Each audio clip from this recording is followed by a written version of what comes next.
نے کتاب میں مجمع کر دیا. اور حسینیت اس چیز کا نام نہیں ہے کہ 10 دن حسین حسین کر لیا جائے. حسینیت ایک کردار کا نام ہے, حسینیت ایک شخصیت کا نام ہے, حسینیت ایک زمانے کا نام ہے, حسینیت اپنے من میں اتارنے کا نام ہے. اور آج جس امام پاک کا ہم ذکر کر رہے ہیں ان کا درس نامہ بڑی خوبصورت کتاب ہے. میں چاہوں گا کہ ہر گھر کی لائبریری میں یہ کتاب موجود ہو, اور تاکہ بیٹیاں بیٹے بھائی بھائی بہنیں اس کو پڑھیں. سیر اعظم کے حوالے سے قرآن پاک کی مختلف صورتوں کے فوائد, اگرچہ ساری صورتوں کے فوائد ہیں لیکن جو سادات جانتے ہیں وہ ہم نہیں جانتے. میں گزارش کرتا ہوں تمام بہنوں سے, بیٹیوں سے, بھائیوں سے, بزرگوں سے کہ چاہتے ہوئے اس کتاب کا خوبصورت تحفہ اپنی لائبریری کے لیے, اپنے بچوں کے لیے, اپنے خاندان کے لیے خود لے جائیں, پڑھنے کے لیے دوستوں کو دیں, تاکہ اللہ پاک ہمارے علم میں, ہمارے عمل میں, ہماری اولاد میں, آل میں برکت عطا فرمائے. اور اللہ پاک صدقہ محمد و آل محمد ہمیں صراط مستقیم پہ چلنے کی توفیق عطا فرمائے. قبلہ شاہ صاحب کو دعوت دے رہا ہوں محبت بڑے نعرے کے ساتھ. نعرہ تکبیر,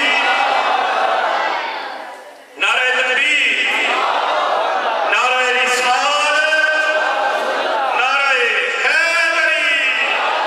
ولی ولی کے پسینے سے پھول بنتے ہیں, انہیں کے نقش قدم پہ چل کر اصول بنتے ہیں. ارے علی کے گھرانے کی عظمت جو پوچھو, علی وہ ہے جن کے بچوں کی سواری رسول بنتے ہیں. قبلہ شاہ صاحب نے تشریف فرما اور صلوات محمد و آل محمد اللہم صلی.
جشن کی مقبولیت کے لیے اپنے اپنے گناہوں کی مغفرت کے لیے بلند آواز سے ضرور پڑھیں۔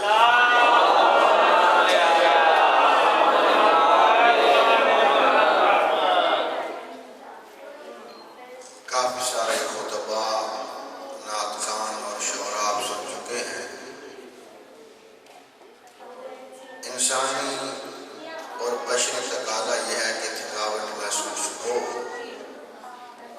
اپنی بیداری کا ثبوت دیتے ہوئے بلند آواز سے نعروں کا جواب دیجیے گا۔ نعرہ تکبیر، نعرہ تکبیر،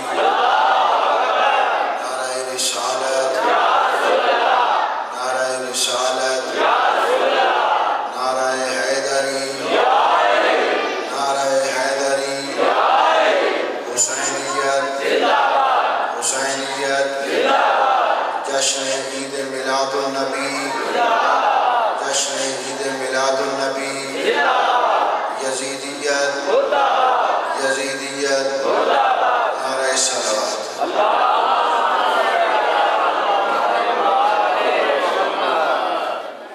برادران گرامی قدر، انتہائی مقدس رات، دعاؤں کی قبولیت کی رات، اس لیے کہ دو معصوم ہستیاں جن دونوں کو امت مسلمہ صادق کے نام سے جانتی ہے، پیغمبر کو بھی سب نے صادق کہا اور سرکار امام جعفر کو صادق آل محمد کے نام سے یاد کیا گیا۔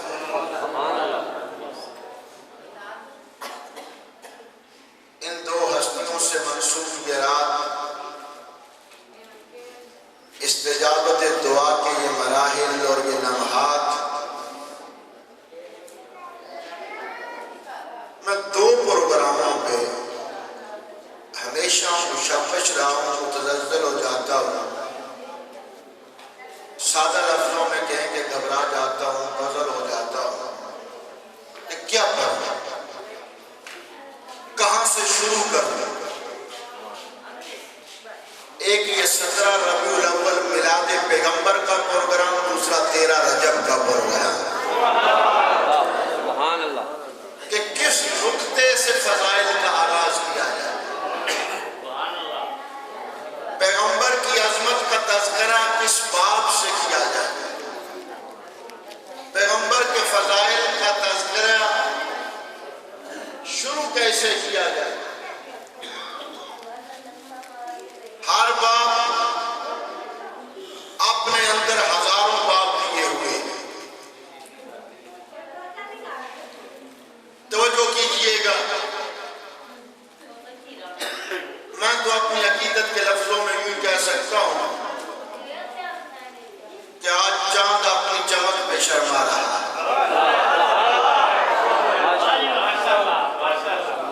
اور زبان حال سے یہ کہہ رہا ہے کہ میں طلوع کیسے کروں، میرا چہرہ داغدار ہے،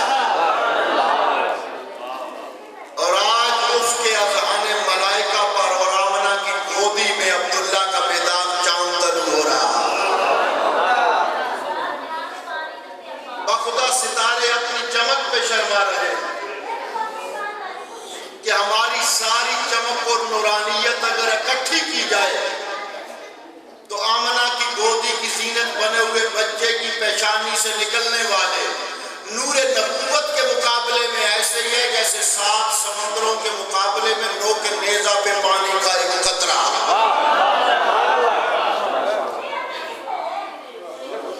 کس نقطے سے پیغمبر کی عظمت کا تذکرہ شروع کیا جائے؟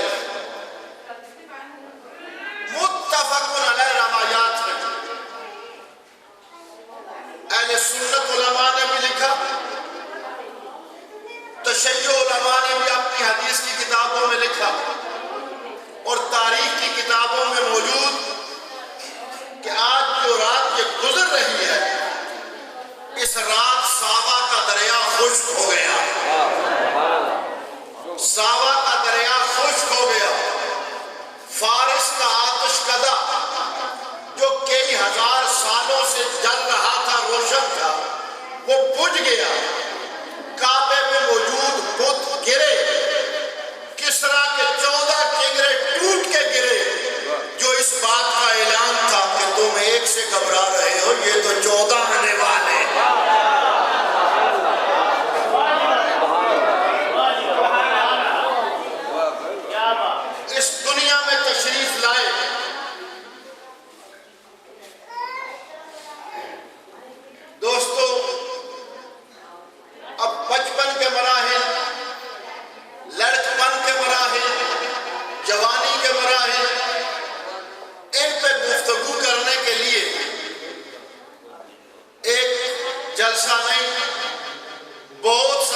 درسوں کی ضرورت ہے. صرف اتنا سنیے کہ متفق علیہ سنی شیعہ علماء نے لکھا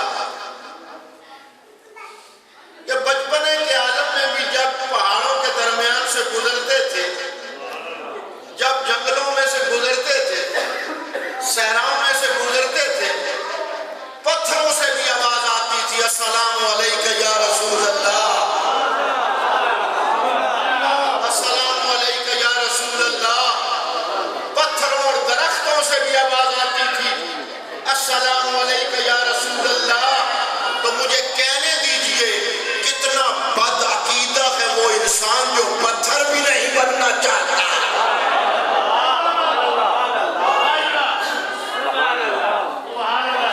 اب یہ مراحل گزرے،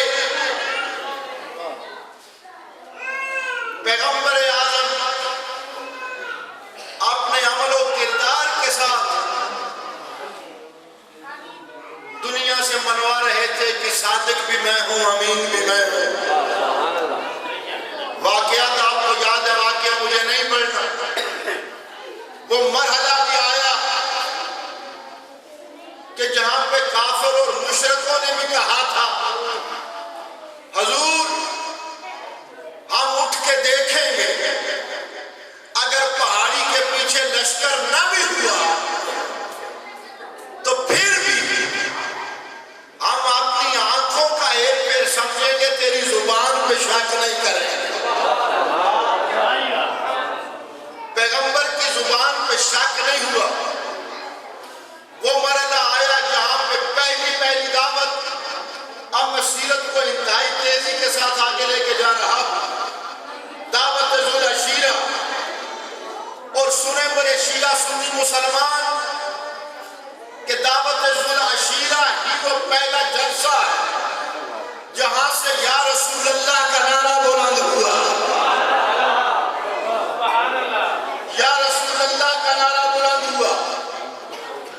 جب پیغمبر نے کہا کہ کون ہے جو میرا بوجھ ہلکا کرے، کون ہے جو میرا ہاتھ بٹائے، تو پہلی آواز جو اٹھی وہ علی کی آواز تھی، یا رسول اللہ میں ہوں، یا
مجلس میں بھی کہا تھا اگر دنیا مقام پیغمبر کو سمجھنا چاہتی ہے تو زبان علی سے سمجھے.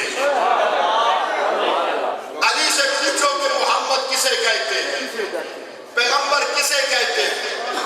اب میں علی کے واسطے سے آپ کو پیغمبر کا تعارف کروا رہا ہوں, توجہ کیجئے گا کہ زبان علی سے یا کردار علی سے, سیرت علی سے سب آپ جانتے ہیں. توجہ کیجئے گا کہ 19 رمضان المبارک عبد الرحمن ابن ملجم کے ہاتھوں سے میرے مولا کو زہر میں بجھی تلوار لگی, سر میں زہر میں بجھی تلوار لگی. کردار علی سے سمجھو کہ محمد کسے کہتے ہیں. اب وہ جو ضرب لگی امیر المومنین کو, اس ضرب کے کچھ امتیاز تھے, کچھ خاص باتیں تھیں. اس میں پہلی خاص بات یہ تھی کہ وہ ضرب دشمنی علی کے جذبے سے لگائی, گھبرائی تو نہیں گا. اس میں دوسری خصوصیت یہ تھی کہ جس تلوار سے ضرب لگائی گئی وہ تلوار زہر میں بجھی ہوئی تھی. اس کی تیسری امتیاز اس ضرب کا یہ تھا کہ ضرب میرے مولا کے سر پہ لگی, سر کو کاٹتے ہوئے دماغ تک پہنچی, دماغ تک سرایت کر گئی. لیکن اتنی شدید ضرب لگنے کے بعد تمام محدثین نے لکھا 19 سے لے کر 21 تک جب بھی غشی سے افاقہ ہوتا, آنکھوں کو بلند کر کے اصحاب یا اپنے بیٹوں کو مخاطب کر کے یہی جملہ ارشاد فرماتے, سلونی قبل ان تفقدونی.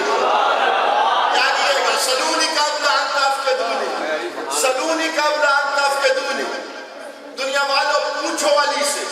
اور اسی حالت میں میرے مولا نے ایک وصیت کی ہے, ایک لمبی وصیت جو آج بھی علمی بحثوں کا اثاثہ, علمی علماء کا اثاثہ ہے. وہ وصیت جس میں اپنے حسنین بیٹے کو متوجہ کیا, حسن و حسین کو, اوصیکما بتقوی اللہ ان لا تبغی الدنیا ان بغتکما لا تعصف علی شیء ضوی عنکما قولا بالحق وعملا بالعدل فکونا للظالم خصما وللمظلوم. ہونا ایک پرانی وصیت ہے میرے مولا کی. 19 کی ضرب لگنے کے بعد اب میں روک رہا ہوں, اس منظر پہ جاگیے گا. سر میں اگر معمولی سا بخار چڑھ جائے تو انسان بے کی باتیں کرنے لگتا ہے. اگر معمولی سی چوٹ سر میں آ جائے تو انسان کے حواس ختم ہو جاتے ہیں اور انسان بے کی باتیں کرنے لگتا ہے.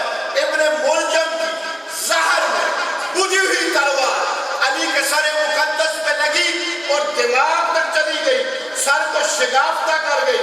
اس ضرب کے بعد علی نے اتنی علمی وصیت امت مسلمہ کے حوالے کر کے اور سلونی کا دعویٰ کر کے امت مسلمہ کو یہ دعوت دی ہے کہ جس علی کے دماغ پر زہر میں بجھی ہوئی اتنی شدید ضرب اثر انداز نہیں ہو سکتی, اس علی کے نبی کے دماغ پر معمولی سا بخار کیسے اثر انداز ہوگا.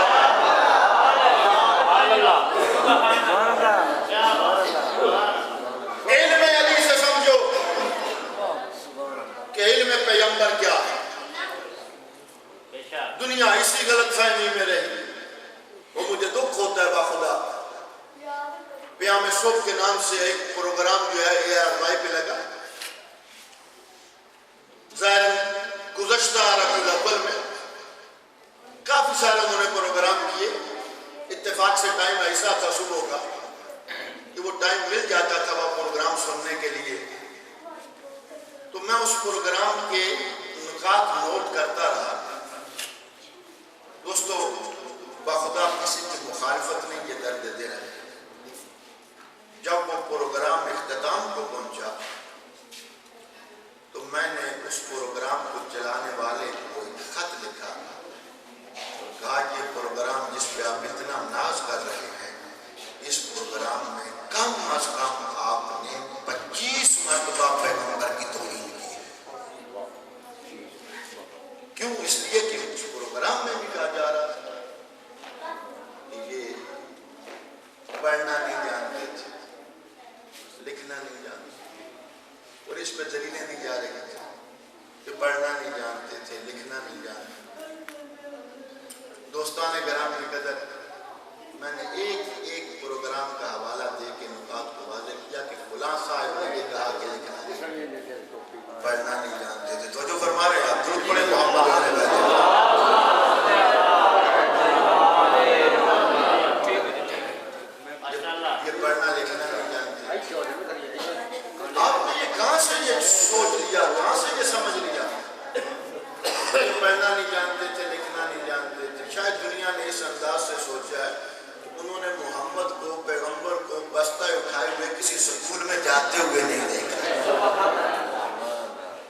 تختی لے کے بستہ لے کے کسی سکول میں نہیں گئے, کسی کے پاس دانوں میں تلمس جو طے نہیں کیا, اس لیے پڑھنا نہیں جانتے تھے, لکھنا نہیں جانتے تھے.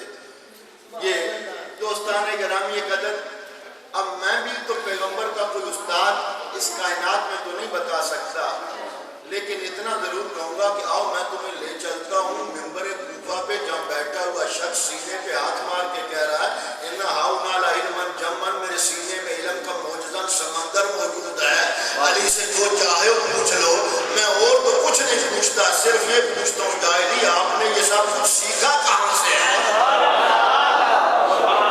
جاہلی آپ نے یہ سب کچھ پڑھا کہاں سے ہے؟ آپ نے یہ سیکھا کہاں سے ہے؟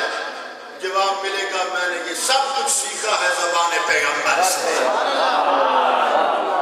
زبان پیغمبر سے. جس نبی کا شاگرد علی جیسا, وہ بھی پڑھنا نہیں جانتے, لکھنا نہیں جانتے. دوستان گرامی قدر, یہ ہمارے معاشرے کا انداز ہے کہ کبھی ایک شخص کا تعارف کروایا جاتا ہے استاد کے حوالے سے. اگر شاگرد غیر معروف رہ جائے نا تو شاگرد کا تعارف ہوتا ہے استاد کی نسبت سے, اور بعض اوقات استاد کا تعارف کروایا جاتا ہے شاگرد کی نسبت سے. جب شاگرد زیادہ معروف ہو جائے تو پھر استاد کا تعارف کروایا جاتا ہے شاگرد کے نسبت سے, اس کا حوالہ دے کے. کہا جاتا ہے حضور آپ انہیں نہیں جانتے, ایک شاگرد جو ہے غیر معروف رہ گیا تو اس کا تعارف آپ استاد کے حوالے سے, آپ انہیں نہیں جانتے, یہ وہ ہیں جن کے استاد کا نام امام خمینی ہے. یہ شاگرد کا تعارف کس حوالے سے ہوا؟ استاد کے حوالے سے. بعض اوقات اس کے الٹ ہوتا ہے, جناب آپ نے استاد جو ہے وہ غیر معروف رہ گیا, آپ انہیں نہیں جانتے, یہ وہ ہیں جن کے شاگرد کا نام شہید مظاہری ہے. کبھی استاد کے حوالے سے شاگرد کا تعارف, کبھی شاگرد کے حوالے سے استاد کا تعارف. دنیا والوں کبھی اس جیت سے بھی سوچا کرو کہ محمد کا ایک استاد ہے, ایک شاگرد ہے. محمد کے استاد کا نام ہے اللہ, شاگرد کا نام ہے علی. ایک کتاب استاد نے چھوڑی, ایک کتاب شاگرد نے چھوڑی. استاد کی کتاب کا نام ہے قرآن, شاگرد کی کتاب کا نام ہے نہج البلاغہ. نہ آج تک قرآن کا جواب بن سکا, نہ قیامت تک نہج البلاغہ کا جواب بن سکا. کبھی اس حوالے سے بھی پہچانیے گا جناب, بخدا دنیا آج تک الجھی ہوئی ہے, اور ایسی ایسی ویسے پیغمبر کی ذات کے حوالے سے. میں نوجوان دوستو, اس جشن کے پروگرام پر آپ کو یہ نصیحت کروں گا اور آپ کو یہ پیغام دوں گا کہ اپنے دل و دماغ میں میرا یہ پیغام منتقل کر کے جائیے گا. کبھی بھی اس بحث میں نہ الجھیے گا کہ پیغمبر نور تھے یا بشر تھے. پیغمبر کی نورانیت اور بشریت کی بحث میں نہ الجھیے.